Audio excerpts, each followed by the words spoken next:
Hello guys, අද ජනවාරි 16 2026 අපි අද කතා කරන්න යන්නේ ගොඩක් ස්පෙෂල් බ්ලූ ෆ්‍රේග්‍රන්ස් එකක් ගැන Versace Royal Blue. මේක තමයි මගේ ඔපිනියන් එක විදියට ලංකාවේ නෙවෙයි ලෝකේ කොහේ බැලුවත් ඕන හවුස් එකකින් ගන්න පුළුවන් බජට් ෆ්‍රෙන්ඩ්ලිම ෆ්‍රේග්‍රන්ස් එක. ක්වොලිටි එකයි ප්‍රයිස් එකයි දෙකම කම්පෙයාර් කළොත් මේකේ තියෙන යුනික් සෙන්ට් ප්‍රොෆයිල් එක කියන්නේ සින්තටික් නැති ගොඩක් නැචරල් ස්මෙලිං ෆ්‍රේග්‍රන්ස් එකක් මේක. ඒකින් හින්දා මේ පර්ෆියුම් එක ස්පෙෂල් ප්ලේස් එකක් තියෙනවා මයි කලෙක්ෂන් එකේ. මොකද එකක් තව අනිත් දේ තමයි මේක තමයි මගේ පළවෙනි පර්ෆියුම් එක මම මුලින්ම පර්චේස් කරපු එක. දැන් ගොඩක් පොඩ්ඩක් තියෙන්නේ මිලිලීටර්ස් ඉතුරු වෙලා. ඒකින් හින්දා මම ගොඩක් පරිස්සමෙන් මේක පාවිච්චි කරන්නේ.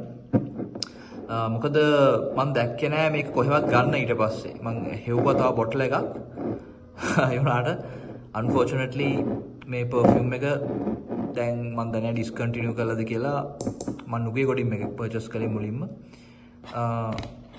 ඔයගොල්ලන්ට මේක කොහෙන් හරි දැක්කොත් online හරි shop එක හරි දෙපාරක් හිතන්න එපා blind buy කරන්න මොකද මේක මේ perfume එක කිසිම perfume එකක copy එකක් නෙමෙයි. සාමාන්‍යයෙන් Versace කියන්නේ Middle Eastern brands වලින් හොඳම brand එකක්. number 1 number 2 level එකේ තියෙනවා. ඒගොල්ලෝ ගොඩක්ම කරන්නේ dupe perfumes. ඒ කියන්නේ designer හරි niche perfumes හරි වල inspired versions ඒ similar smelling perfumes තමයි ඒගොල්ලෝ කරන්නේ.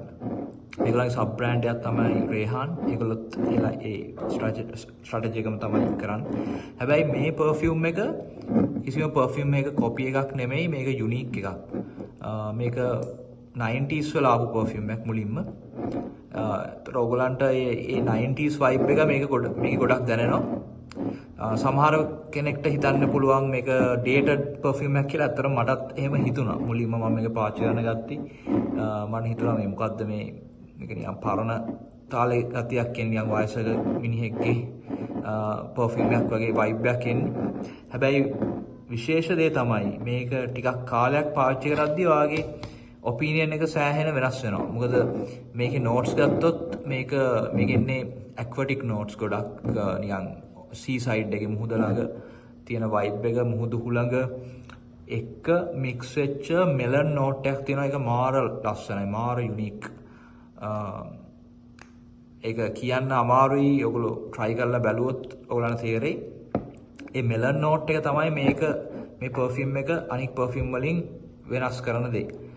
මොකද ඒ melon note එක අපි අමතක කළොත් පොඩ්ඩක් මේක Versace pour on හා සමාන ප්‍රොෆයිල් එකක් තමයි තියෙන්නේ.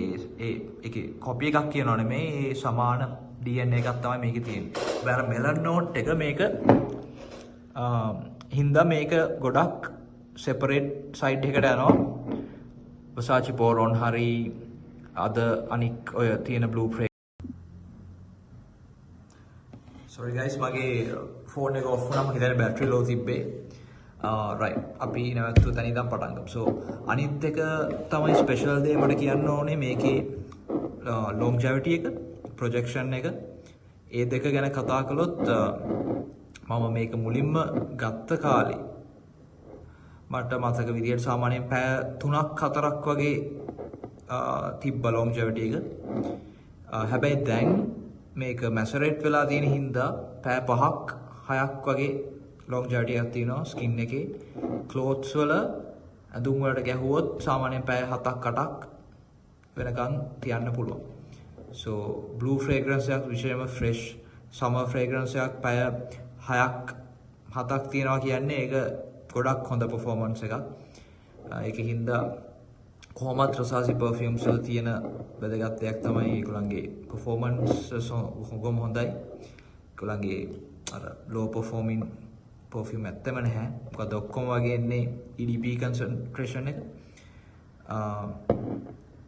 ඒකින්ද ඒක ඕගොල්ලන්ට බය නැතුව මේක වෙයා කරන් එළියට යන්න පුළුවන් hot day දවසක ගොඩක් මේ අවුව තියෙන දවසක වුණත් සාමාන්‍යයෙන් මම හිතන්නේ පැය 4ක්වත් අඩුම ගානේ බලා ගන්න පුළුවන්. මම ඇත්තම කිව්වොත් ගොඩක් මේක ව්‍යා කරලා තියෙන ඔෆිස් එකේ මම ගොඩක් එළියට ගිහලා නැහැ මේක ව්‍යා කරන්. ඒ කියන්නේ එළියට ගිහිලා තියෙනවා. ඒ කියන්නේ සාමාන්‍යයෙන් මේ නිකන් ඇවිදින්න කරන්න ගියාම මරුණාම මොකුත් එළියේ අවුට්ඩෝර් ඉවෙන්ට්ස් වල මේක ව්‍යා කරලා නැහැ. ඒ හින්දා මම දන්නේ නැහැ කොච්චර වෙලා හයි හීට් එකේ මේක තියෙද කියලා. මට හිතෙනවා මේක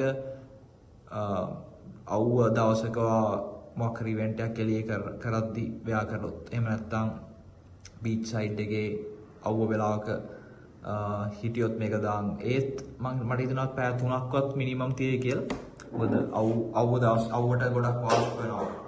ඉවපොරේට් වෙනවා පර්ෆියුම් එක. so අපි සාමාන්‍යයෙන් රූම් එක නැත්නම් ඔෆිස් එකක් ඇතුලේ AC environment එකක තියෙනකොට තියෙන performance එක අපිට expect කරන්න බෑ එළියේදී. especially ලංකාව වගේ රටක දැන් අද සාමාන්‍යයෙන් celsius 30කට වැඩි temperature එකක් තියෙන්නේ. ඉතින් roughly 25 30 අතර temperature එකක් තියෙන රටක පැය 4ක් එළියේදී long lasting කියන්නේ ඒක ඇත්තටම ගොඩක් impressive. ඒකින්ද බය නැතුව මේක බයින්ඩ් බ්ලයි කරලා බලන්න ඔයගොල්ලෝ ඇත්තටම කැමති වෙයි ගොඩක්. මොකද මේකේ මෙලන් නෝට් එක C notes සාමාන්‍යයෙන් හැමෝම කැමති